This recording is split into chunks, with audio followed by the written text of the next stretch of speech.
What's up? Welcome to This Knife Life, where we look at creativity through the lens of Christianity. And today we're going to be checking out the after show for The Chosen, episode 1. Obviously, every week they're putting out a new after show, and so here's the first one. Let's go ahead and jump into it. It should be pretty fun. I'm excited for it for sure. Here we go. And as we go through, you guys definitely let me know your comments and everything down below. Let me know if it's loud enough for you guys. Welcome to the very first episode of the After Show. I'm Chris. This is Jelaine, where you probably mostly recognize us from is being your chosen insiders on YouTube. What we're doing here, a little bit different. Every time a brand new episode of The Chosen drops for Season 3, we are doing the After Show. We got cast, producers, writers all lined up to come in and join us and talk about the episode we all just watched. Yeah, and today we've got Ryan Swanson and Tyler Thompson coming in, some of the amazing writers of The Chosen. But right now, we're going to be talking to Noah James, who plays Andrew, David Amito, who plays John the Baptist, and on Zoom, we've got Luke Dimyan, who plays Judas. Yeah, I love these guys. They are all Noah, really good.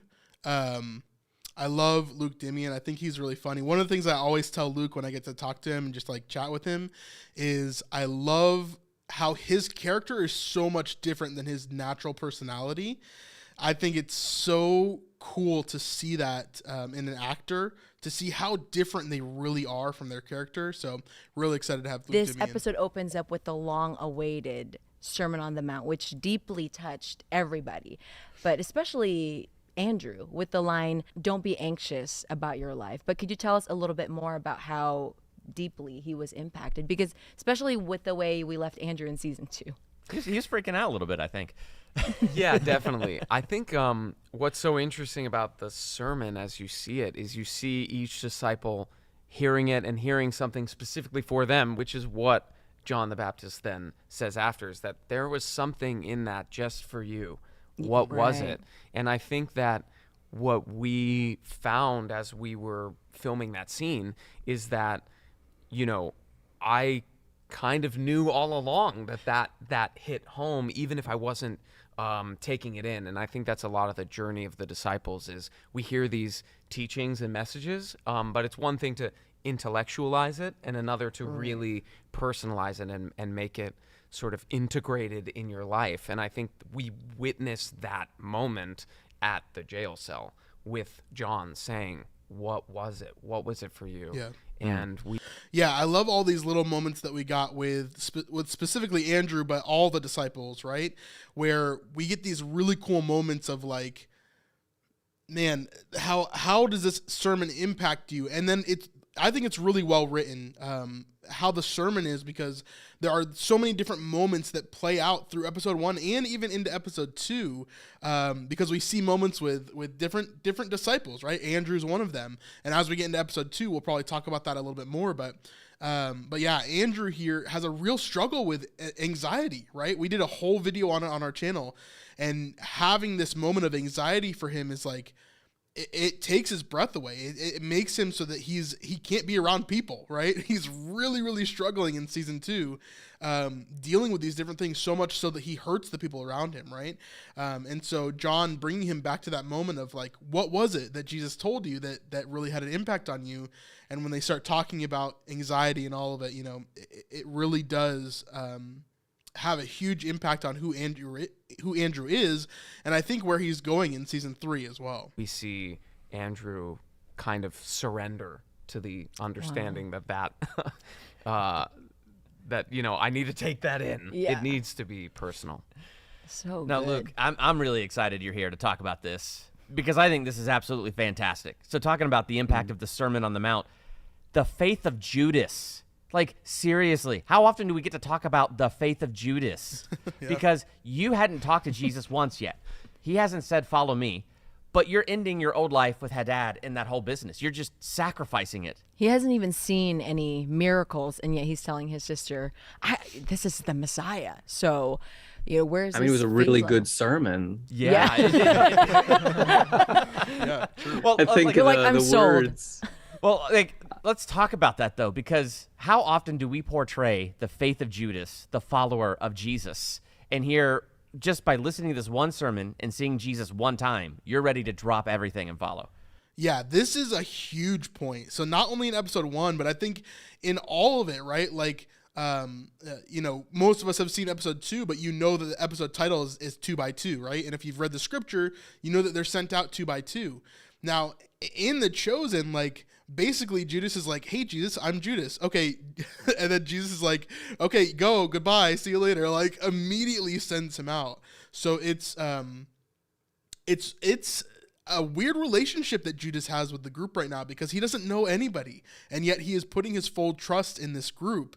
This is going to be a really big point in season 3, I think, and season 4, really, as we get to know Judas more and get to understand who he is as a character within the show itself. I think is going to be massive.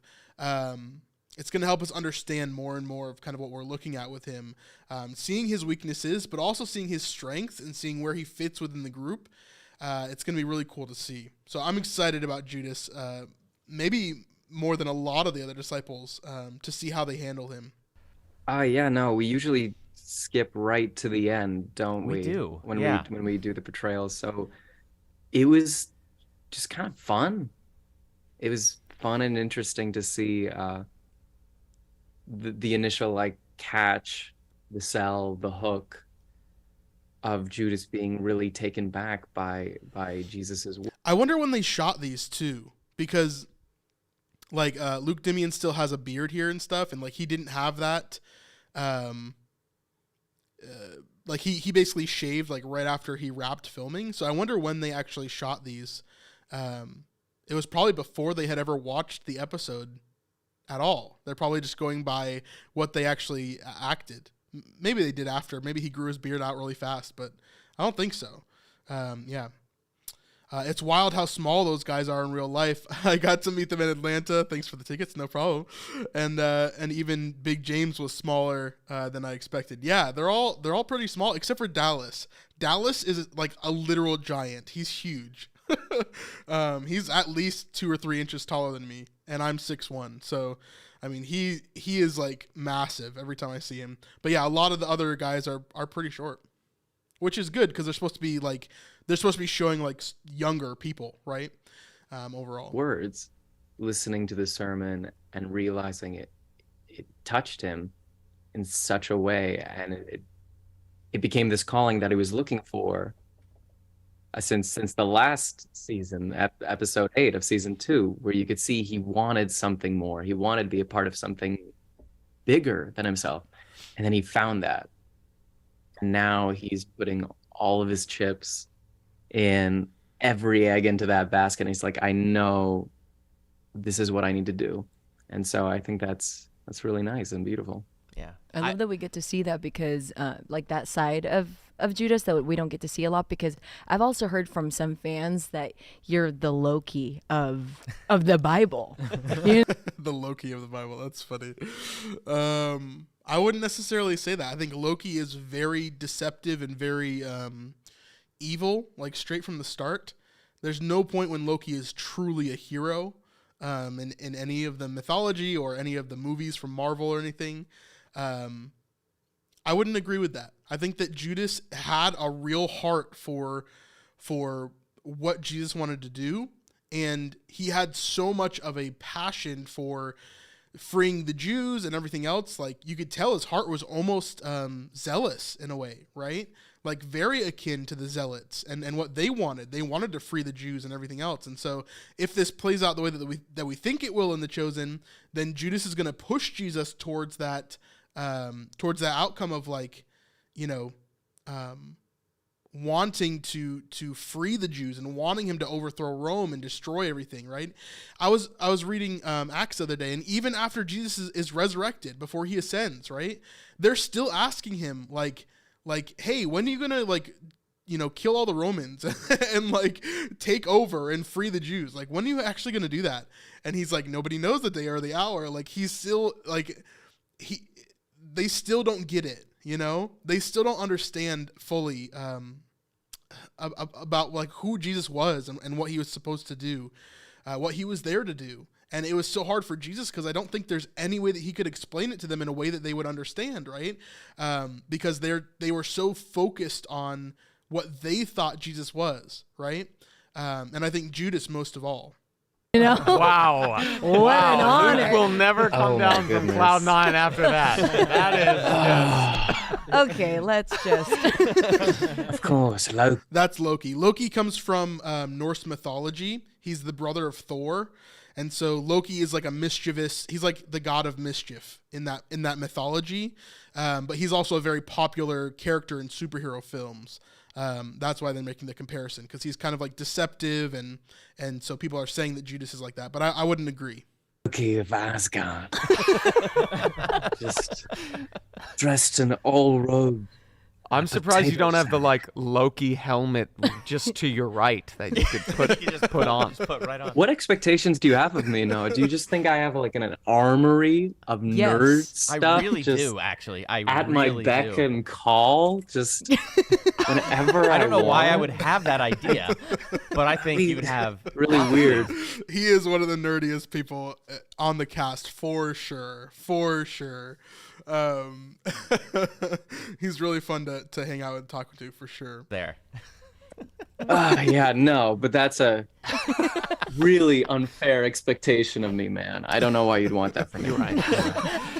I remember being on set, and you were filming this scene with David in Herod's Dungeon, and I remember wanting to interview you about that, and you were like, can we hold off on that until the fans have had a chance to see it, because this is like a really special scene. So for the both of you, now that fans have seen it and seen it on the big screen, let's talk about that scene and what was so special about it for you guys, like finally coming together as teacher and student for the first time in the show. Like, what was that scene like for you? Well, first, as like an actor, like all the scenes that have been written for me, I've been really lucky enough to have been. They've been together once before, season 2, episode 5, right? Right before Mary leaves, John comes to the group, and Andrew gets to see him there. We don't get a big scene with them or anything, but they did interact with each other a little bit. Well, contained in a cell. Yeah. Lucky enough. But in a way, it kind of makes it like a stage. And I get to really sink into every scene that I'm with. So with Eric, with Jonathan, and then with Noah. And so we hadn't really met too much before, but I felt like during that scene, we had kind of become like, I'd say like closer friends, you know, Totally, because we were get to participate in the craft and art of what we like to do. And we got to sink deep into the scene, which is often a process of discovery. And you kind of realize, oh, like, wow, like I read the scene before, I know what's going on, but now like experiencing it, it's a whole other different experience. The more I did it, the more we did it, obviously, the more it started to kind of do itself. Mm-hmm. And I guess the sense that I got is it's kind of like a goodbye, you know, in that like Jonathan, I think, is also very well aware of the fate that could, you know, befall him, and he doesn't care. Yeah. No, I don't think I wasn't gonna say, I don't feel oh, like man. he cares. Yeah. I feel like, you know, he's living his life according to what he believes in. And Yeah, well, that's very true, right? Like, we know from scripture that John the Baptist is going to die, right? This is the last place that he will live, right? Like, he's going to be in this cell until he dies. And the only other interaction that we really see with him and the disciples is sending his own disciples to Jesus, right? And so, yes, I think that John the Baptist is ready to die in a way. But I think there's also things that he would have wanted to accomplish beyond what he did, right? I don't think that he went to Herod and Herodias like with the intention of like going to die, like going to kill himself. Like, I don't think that's the case at all. Luke's uber nerdiness makes him so cool. He's a big geek when it comes to all the superhero movies and stuff. Remember Dallas in one of the BTS videos said he had a ton of toys and Nerf stuff. Yeah, in the background when he auditioned for the role. Yes, yeah, that video is actually so funny. Did John the Baptizer have a new beard? I thought it was a different actor. Yeah, he did have a new beard. This is actually something that I heard a lot of people were excited about because in the past 2 seasons, the beard was kind of an issue. Like, a lot of people did not like the beard that they had put on him. Very strange. I don't know, not very high quality or whatever. It looked like wispy and weird. Maybe they were trying to go for that, but they definitely changed his beard this time around, for sure. It definitely looked a lot better, in my opinion. John, you could die. Yeah, but I think Whatever. like he really cares for, to make sure that Simon will find his path, because he knows Simon is struggling. I think he's even aware of like the struggles that Simon does struggle with, and in a way, like the sermon that Jesus gave is kind of like a Rorschach, right, where everyone can kind of hear within it the thing that really resonates with them. I think he messed up there. I think he meant Andrew, but he said Simon because he doesn't really know Simon. I think he meant Andrew there because he's supposed to be talking to Andrew. And so, Simon here is on this journey of trying to, get used to, I guess, his anxieties and Yeah, he's talking about Andrew, but he's saying Simon. anxieties about life that I think John the Baptist was the guide for him. And For now he's Andrew. saying, For for Andrew. Yes, I'm yes. sorry. No, I'm no, sorry no. for Andrew. And so Yeah, there we go. it felt like a goodbye, like as we were doing it. Yeah. And it felt like something that was like, It is interesting, right? Because a lot of these actors probably don't know the show as well as a lot of us do, right? Especially, I think, on this channel, because we talk about the show and dig into the show so much. I think a lot of these actors don't actually have that tight of a connection with the show.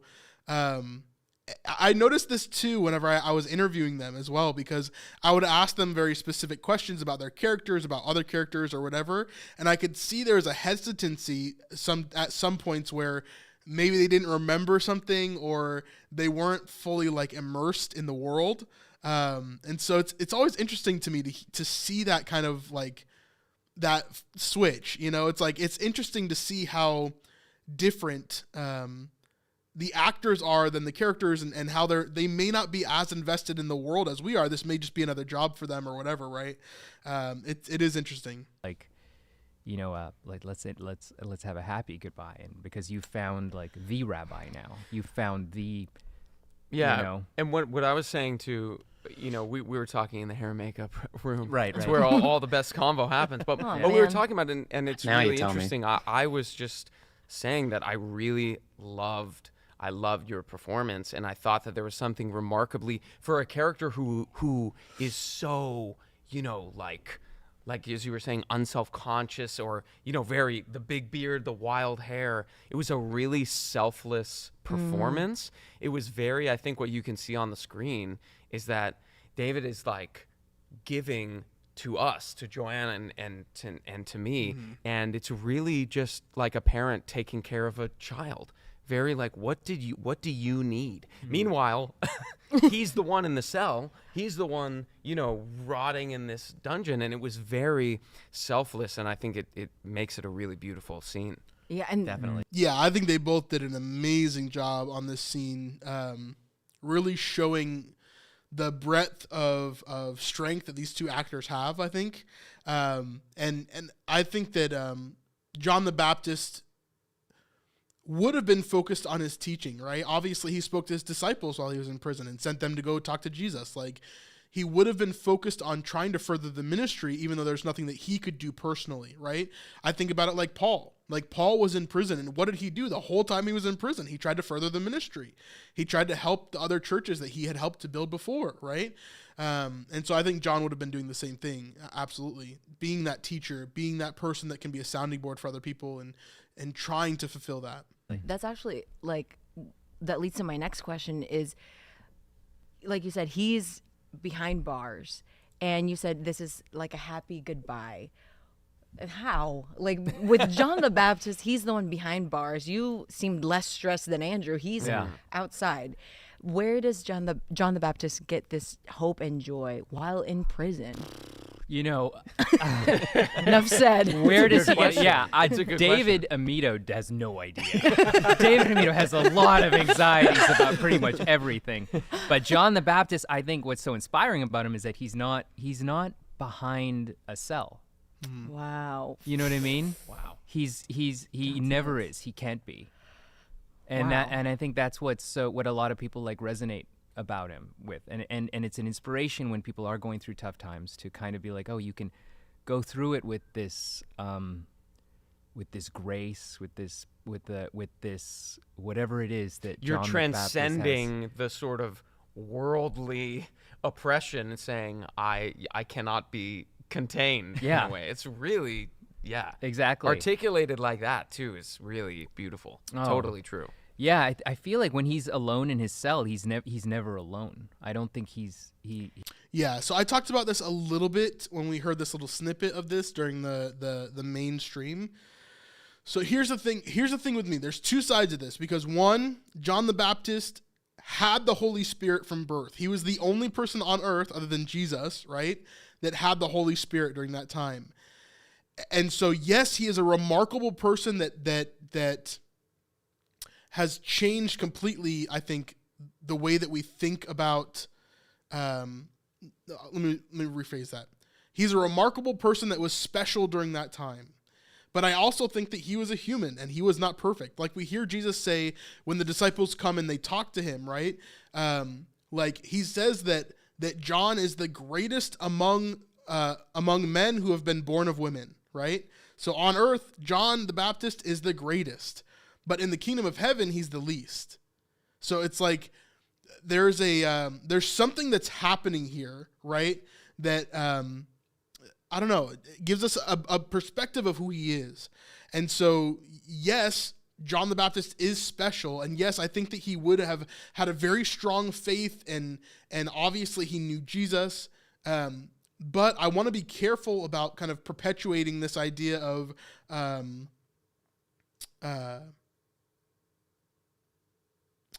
John being like perfect, right? So I just want to be careful of that. Because that's not the case, right? He was not Jesus. He was not the second Messiah. Like, he was just a guy, but he did have the Holy Spirit just like we do. And do you mess up every day? I know I do, right?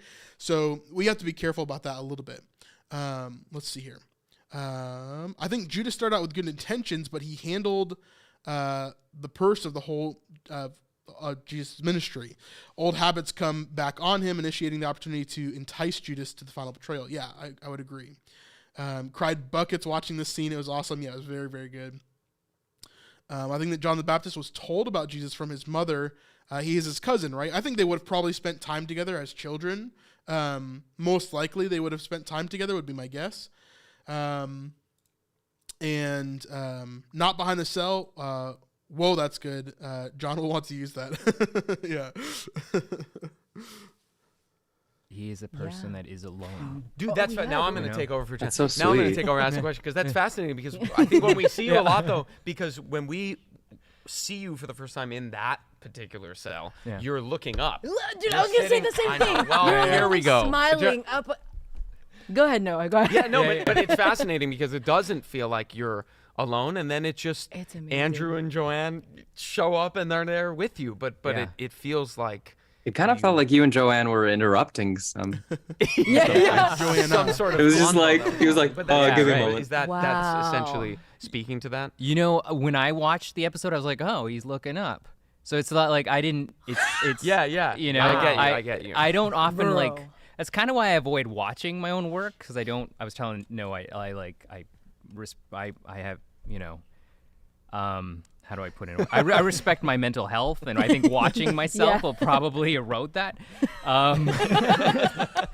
So when I understand. Yeah. Oh my goodness, I get that. Right. Did not realize that going in. That was a new lesson I learned. Oh, really? So does he not watch anything that he does? That's interesting if that's the case. I wonder if he watches anything that he does, or if it's just he completely avoids his own work. That's interesting to me. Really, how did that come about? Well, because my family was like, "Let's go see it," and then I was like, "Okay, what's the worst that could happen?" Oh, yeah. And then I almost had a panic attack in the theater. Oh yeah. That's. But that was fun. About right? Yeah. But yeah, no. Honestly, if I could say something, I think your guys' scene was my favorite of episode 1.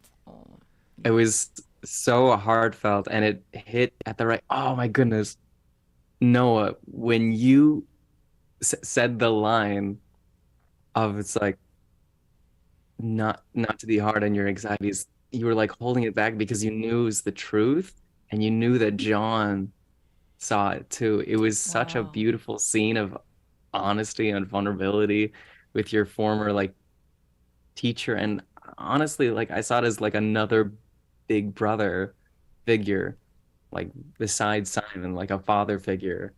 Thanks. Yeah, it's interesting for me because I think that John, in a lot of ways, Andrew, this was like his graduation ceremony, right? And so, like, Andrew, as he's speaking to John the Baptist, he's going from this place of like, okay, John, you're my rabbi, to no, I fully understand that Jesus is the rabbi, you know, and kind of going to that place. And I think this will help. This conversation will help him as John dies later on. I think that this is going to be this is probably the goodbye moment for them. They probably won't see each other again. And so this is kind of going to help him move towards Jesus. And I think that that's John's goal overall, is he doesn't want to hoard all of these disciples. He wants to send them to Jesus, just like he did with Philip, right? And now he's doing with Andrew. He's kind of telling Andrew, hey, I'm not your guy anymore. This is your guy. And really making him focus on Jesus instead of, you know, kind of sitting there and being a disciple of John, which is useless at this point, right? Because he's in prison and he's stuck there. Like, yeah. So it is an interesting scene overall for sure for me. Man. That's And it was articulated really it was well. Yeah. beautiful. That vulnerability is what like I related to very deeply. Like your performance was amazing, and then the fact that you were willing to go to that place of being so vulnerable, I relate to his strife. I relate more for David Amito relates more to his plight than how John the Baptist kind of goes through life, you know? And I think a lot of people do. I think most people do, of like, you know, we have these kind of secret anxieties that we might feel shame about, Totally. you know? And yeah, I got yeah. the feeling that he was confronting that shame Yeah, totally. throughout the whole episode. Yeah. You know? And He's definitely been confronting that shame since the end of season 2, for sure. I think Andrew's had a real struggle with it, not allowing it to control him or to, you know, not allowing it to be this huge thing in his life. Really trying to overcome it. We could see that in the scene with Simon and him in the boat, right? As he's like freaking out about what's happening with John and what could happen with Jesus. And then, you know, knowing that the Romans are a part of it and the Pharisees are a part of it and not making anybody mad. And then all of a sudden these Roman soldiers show up, right? And that just sets Andrew on a whole new level of destruction and hurt and not really knowing what to do. Yeah, do you guys struggle with anxiety? It's never been a huge thing in my life. I feel like I don't really worry about too many things. God has been great in my life about that, but I wonder if you guys struggle with it, let me know. that's also a very powerful thing to take from his journey. Yeah, absolutely. There is shame because also knowing how Andrew reacted with Mary Magdalene, knowing how the whole sort of end of the second season was going, there's shame because he knows deep down, even though there's a righteousness, you know, and fans would reach out and be like, I'm mad at Andrew. I was like, really? Because I think it Vanessa. Vanessa was so mad at Andrew during that time. it's totally understandable to react It's that way. valid. It's too. totally Yeah. understandable to let your anxiety overcome you, but then the shame that comes with it and knowing that that's not the way to move forward, that's not obviously healthy, and realizing in that moment that you can't hide. You know, you have to confront that. And it doesn't mean that all of a sudden you're free of anxiety. You know, it's not like No. that's what you get from the lesson is that, oh, well, I'll just not be anxious. It's like, no, it's a long journey of yeah. dealing with where that's coming from. I think it can be a long journey, but I think also we just have to learn to substitute that, right? So like as you take anxiety out, you fill it with what Jesus has for you. You fill it with your relationship with the Holy Spirit. You fill it with, you know, who God wants you to be instead of who the world wants you to be, right? And so I think that's really how you overcome anxiety. This chat thing is going crazy right now. Let's see. Yeah. Just tuning in now, definitely struggle with anxiety on the reg. Yeah, I think a lot of people do, especially nowadays for sure. Yeah. I worry about everything, but I'm working on it. That's good. That's good. Does anyone know how I can see the after show reaction on the app? Yeah, you can go see the after show on the app, or just go to thechosen.tv. It's on there as well. So you can watch it there if you don't want my commentary, for sure. Andrew's character arc, like all the disciples, is about leaving the old self behind and taking on the new identity. This is scary, denying to self. Yeah. In another way, John decreases and Jesus increases. Yeah, absolutely.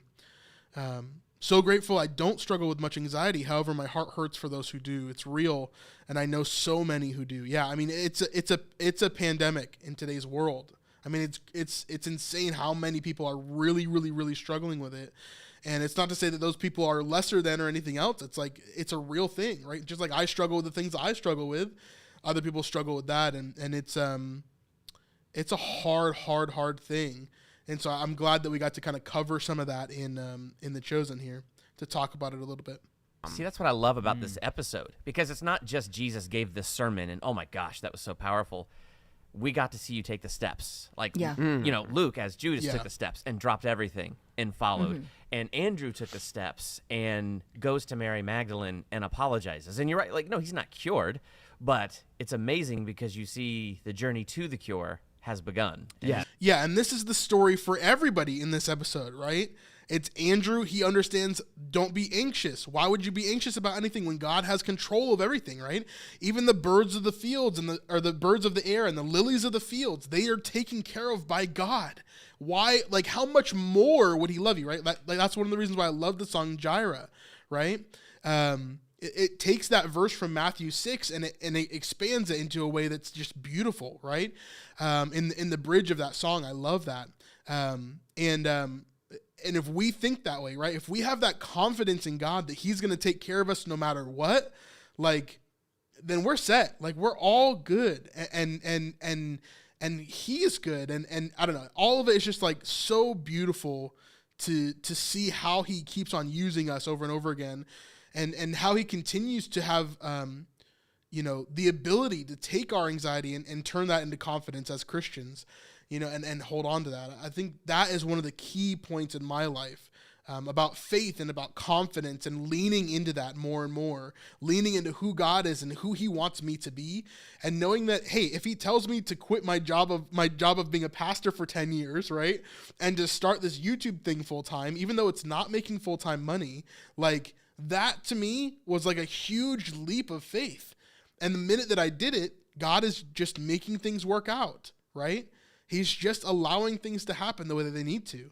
And so I have ultra confidence in him that he's going to take care of me in these moments, right? And I think Andrew is getting to that point in the show too, where he can just completely lean on Jesus and know that even if he's being sent out 2 by 2, even if he's scared of these different things, like, of course he'll be okay.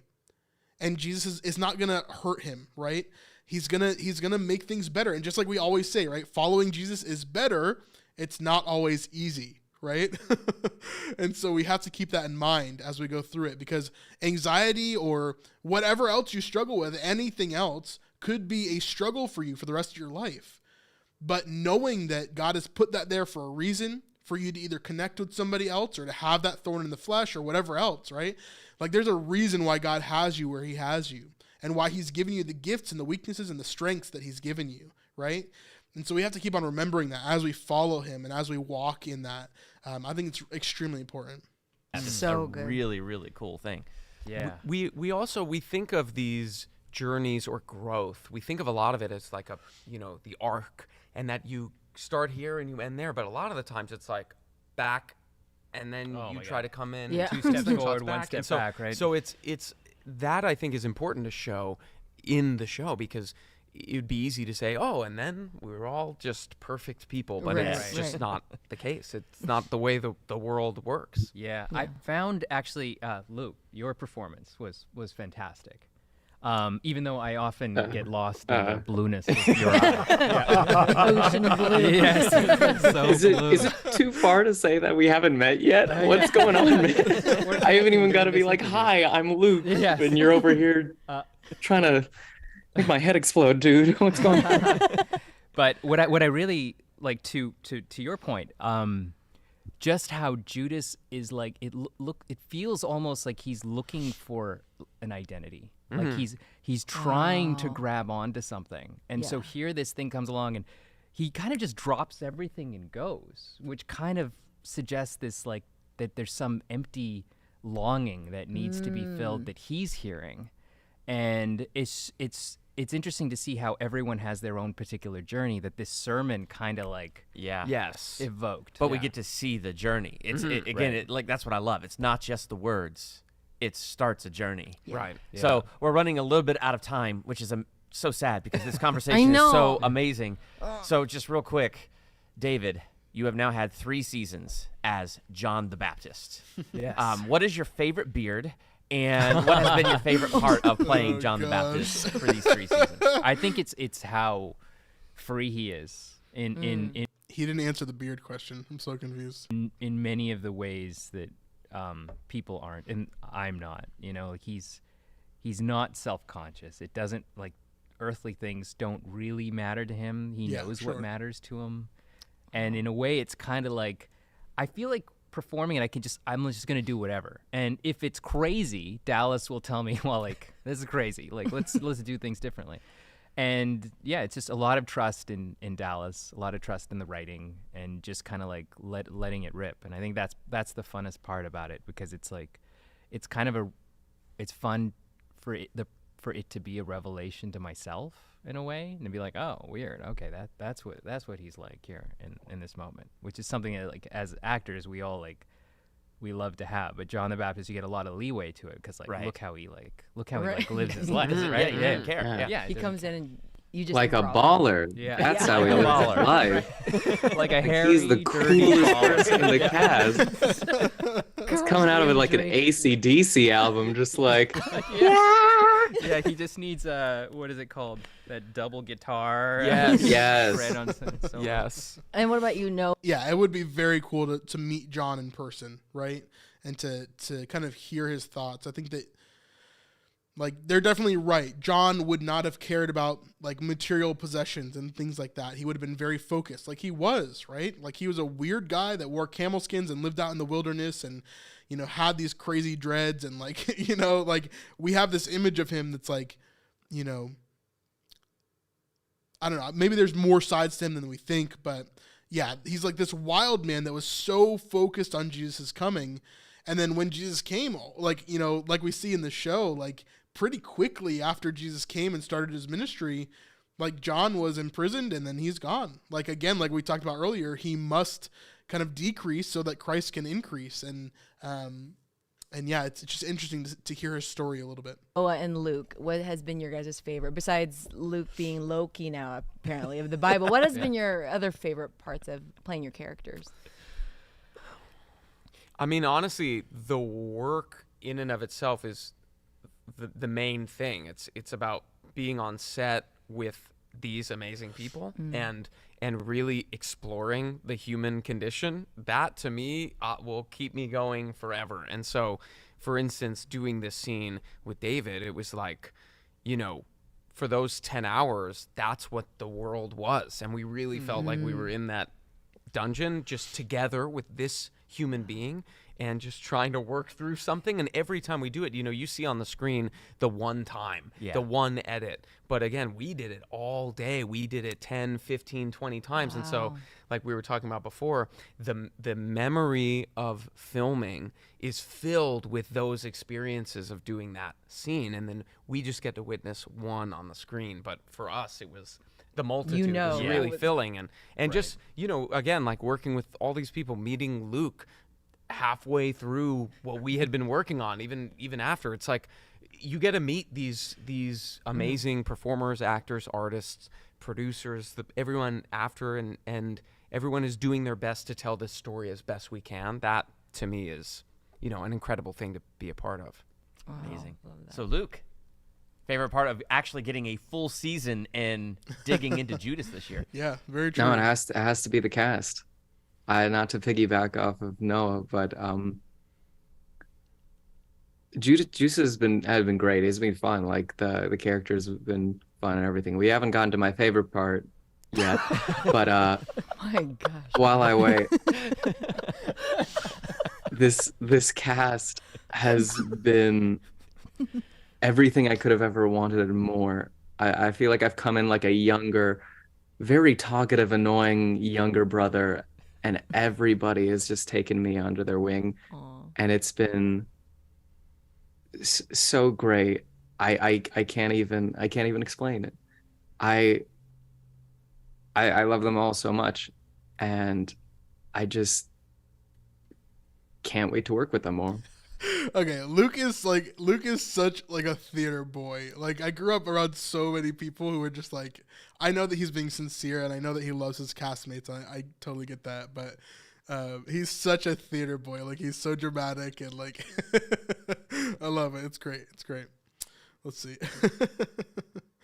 I'm curious as to how John's exit will be portrayed. Do you think he'll just disappear, or will they portray in some detail his execution?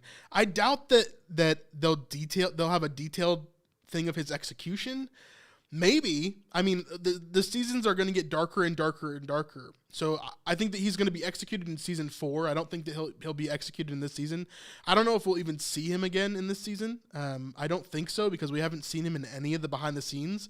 And I don't think he was filming other than this 1 week during the prison scene. So it makes sense to me that he would be executed in season 4. That's also what we see in the behind the scenes that we've looked at and the blueprint that we've looked at. I don't think they'll do like a gruesome execution or anything. They could do whatever they want, really. I mean, but I don't think they'll do that. Who knows? We'll see. Luke is really funny, but he's also so genuine. He is almost starstruck. Yeah, maybe a little bit. Yeah. Yay. All right. Well, thank you guys so much for joining us. Yes, thank you guys Yeah. so much. We This is really so- appreciate it. So fun. Yeah, thanks so much Thank for you having for us. having us. This Yes. is, yeah. We could go on Awesome. forever. But so next up, we're going to get to hang out with Ryan Swanson and Tyler Thompson, some of the amazing writers of The Chosen. This is actually what I'm more excited for. I love Ryan and Tyler. They're amazing. We've gotten to hang out with them and chat with them several times over some different events. And I love these guys. They're really, really solid intellectually and in their writing and what they put together. I think they are 50% of what this show is. If not more than that. I think that they have had such a massive impact on this show and how the writing is done, how everything kind of pans out, how the overall story is kind of put together. They are so good at their jobs, and I'm so excited they're part of it. But real